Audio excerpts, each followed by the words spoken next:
మల్యాల మండల కేంద్రంలో చొప్పదండి మాజీ ఎమ్మెల్యే సుంకె రవిశంకర్ బీఆర్ఎస్ నాయకులతో కలిసి మీడియా సమావేశంలో పాల్గొన్నారు. ఈ సందర్భంగా ఆయన మాట్లాడుతూ చొప్పదండి నియోజకవర్గంలో నెలకొన్న రాజకీయ పరిస్థితులపై తీవ్ర విమర్శలు చేశారు. ప్రశాంతంగా ఉన్న చొప్పదండి నియోజకవర్గాన్ని స్థానిక ఎమ్మెల్యే ఆయన అంచెలు బెదిరింపులతో ఆందోళనకర పరిస్థితులకు తీసుకెళ్లారని ఆరోపించారు. గ్రామాభివృద్ధి కోసం ప్రశ్నించే వారిపై దాడులు చేయడం, అక్రమంగా ఎస్సీ/ఎస్టీ కేసులు నమోదు చేయించడం వంటి ఘటనలు గత 2.5 సంవత్సరాలు జరుగుతున్నాయని ఆయన ఆగ్రహం వ్యక్తం చేశారు. గ్రామాల్లో అభివృద్ధి పనులు చేపట్టాలని, ఎన్నికల సమయంలో కాంగ్రెస్ ఇచ్చిన హామీలను అమలు చేయాలని, ప్రజలు కోరితే వారిని వేధించడం సరైన పద్ధతి కాదని ఆయన పేర్కొన్నారు.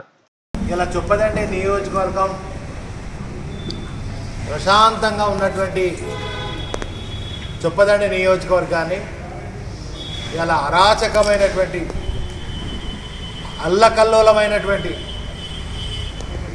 ఆందోళనకరమైనటువంటి పరిస్థితి స్థానిక శాసనసభ్యులు మేడిపల్లి సత్యం అనుచరులు, ఆయన చెంచాగాళ్ళు అరాచకత్వాలు సృష్టించి ఎవరైనా ప్రభుత్వం ఆ గ్రామ అభివృద్ధి కోసం వాళ్ళు కాంగ్రెస్ ఇచ్చినటువంటి 420 దొంగ హామీల మీద ప్రశ్నించినప్పుడు వాళ్ళ ఇంటి మీదకి పోయి దాడులు చేయడం, వాళ్ళ మీద అక్రమంగా ఎస్సీ/ఎస్టీ కేసులు పెట్టడం అనేటువంటిది చొప్పదండి నియోజకవర్గంలో గత 2.5 సంవత్సరాలు, దాదాపుగా నవంబర్ డిసెంబర్ వస్తే 3 సంవత్సరాలు అవుతుంది. సో ఈ సందర్భంలో మేడిపల్లి సత్యంకి ఒకటే చెప్తా ఉన్నాం, మీరు మీ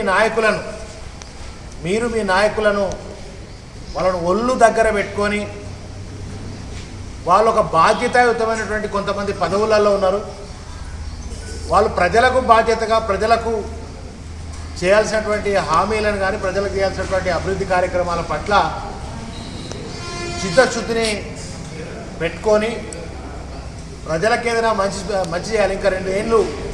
ఇంకా 2 సంవత్సరాలు మీ ప్రభుత్వం ఉంటుంది, ప్రజలకు ఏం చేయాలి, మీరు ఇచ్చిన హామీలు ఏం చేయాలి, అభివృద్ధి ఏం చేయాలనే దాని మీద ఆలోచన చేయాల్సిందిగా మీ చెంచాగాళ్లకు సత్యం స్థానిక శాసనసభ్యుడికి నేను తెలియజేస్తా ఉన్నాను. నిన్న రాత్రి 11 గంటలకు మా శేఖర్ సోదరుడు ఇక్కడ మొన్న సర్పంచ్ ఎన్నికలలో స్థానిక సంస్థలలో పోటీ చేసి చిన్న ఓట్లతో ఓడిపోయింది. ఈ గ్రామంలో అభివృద్ధి కోసం మహిళలందరూ కూడా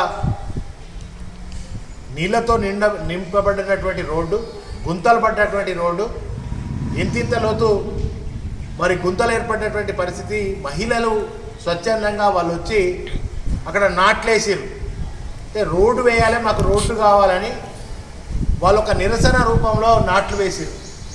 ఆ నాట్లు వేసిన దానికి మరి ఇంటికి వచ్చే కంటే ముందే, శేఖర్ ఇంటికి వచ్చే కంటే ముందే కొంతమంది గూండాలు, కాంగ్రెస్ గూండాలు, దానిలో ఒక సర్పంచ్ కూడా ఉన్నట్టుగా మేము వింటున్నాం, వీడియోలు చూస్తే కనబడతా ఉన్నాయి.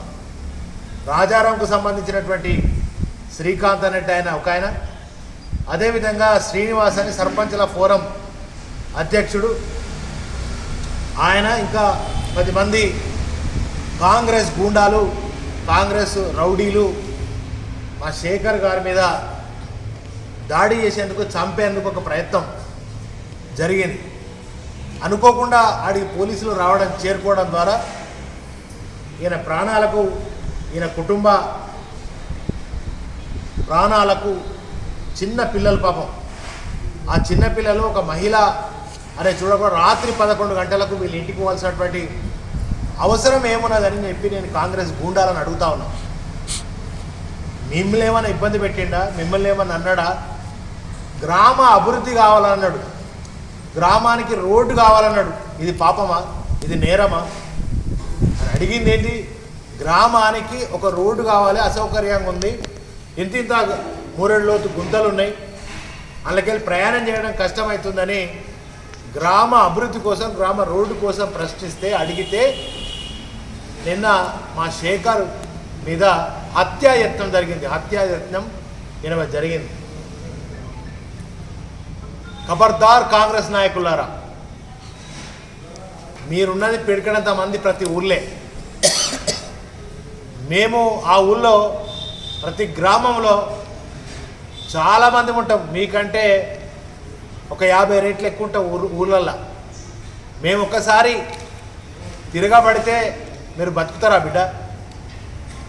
ఊళ్ళల్లో మీరు బతుకుతారా? మేము బీఆర్ఎస్ పార్టీ కనుక తిరగబడే పరిస్థితి వస్తే బతుకుతారా? కానీ కేసీఆర్ గారు మాకు అహింస, ప్రజా సంక్షేమం ఎట్లా ఉండాలి, మనం తెలంగాణ ఎందుకు తెచ్చుకున్న తెలంగాణలో మనం ఎట్లుండాలని మాకు భయభక్తులు, ప్రేమను, సహనాన్ని, ఓర్పును, ఏ విధంగా ప్రజలతో మమేకం ఉండాలని నేర్పిండి.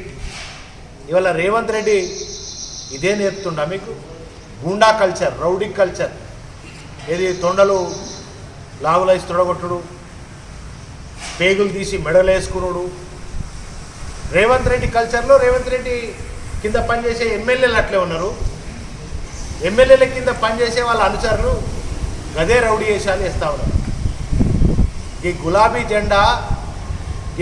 జెండా ఆనాడు ఢిల్లీ దాకా తన్ని తరిమే విధంగా ఈ గులాబీ జెండా పనిచేసింది. ఆంధ్రలో ఇదే గులాబీ జెండా ఆంధ్ర తరిమేదాకా పనిచేసినటువంటి ఈ గులాబీ జెండా ఇది మామూలు జెండా కాదు. మేము భయపడేటోళ్ళం, అదిరేటోళ్ళం.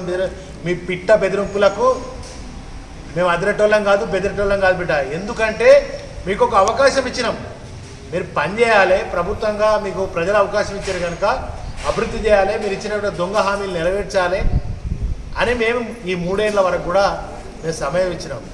కానీ మీరు చేస్తున్నది ఏంది?